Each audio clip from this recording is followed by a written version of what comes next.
Hi, let's try the simplified version of the Speak Now era. First തന്നെ ഞാൻ കുറച്ച് മാറ്റിഫൈഡ് shades ഐസിന്റെ പുറത്ത് apply ചെയ്യുന്നുണ്ട്. അതിനുശേഷം നമ്മുടെ ഐ ഷേപ്പ് അനുസരിച്ച് നമുക്ക് ഇഷ്ടമുള്ള പോലെയൊക്കെ കസ്റ്റമൈസ് ചെയ്തെടുക്കാം. എൻ്റെ ഐ ഷേപ്പ് അനുസരിച്ച് ഞാൻ കുറച്ചും കൂടി പുറത്തേക്കാണ് എലോങ്കേറ്റ് ചെയ്യുന്നത്.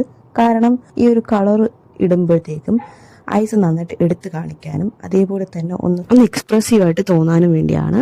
ഈ ലുക്കിൽ മാറ്റ് ഷെയ്ഡ്സ് യൂസ് ചെയ്യാം, അതേപോലെ ഗ്ലിറ്ററി ഷെയ്ഡ്സ് യൂസ് ചെയ്യാം. ഞാൻ ജസ്റ്റ് ആ പാലറ്റിൽ എനിക്ക് ഇഷ്ടപ്പെട്ട ഒരു ഷെയ്ഡ് സ്പീക്ക് നൗ എറായിട്ട് മാച്ച് ആവുന്ന ഒരു ഷെയ്ഡും സെലക്ട് ചെയ്തതേ ഉള്ളൂ. ഇത് ചെയ്തതിന് ശേഷം ഒരു ഗ്ലിറ്ററി ഷെയ്ഡ് വെച്ച് ബാക്കി ഏരിയാസിൽ അപ്ലൈ ചെയ്ത് കൊടുക്കണം. അപ്പോൾ നമ്മൾ അപ്ലൈ ചെയ്ത പേർപ്പിളും ബാക്കി കളേഴ്സ് നന്നായിട്ട് പോപ്പ് ചെയ്യും. അതിലൊക്കെ കംപ്ലീറ്റ് ചെയ്യാൻ ഐസ് നല്ല ബോൾഡ് ആയതുകൊണ്ട് അത് ബാലൻസ് ചെയ്യാൻ വേണ്ടി ലിപ്പ് ഞാൻ സിമ്പിളാണ് കൊടുക്കുന്നത്.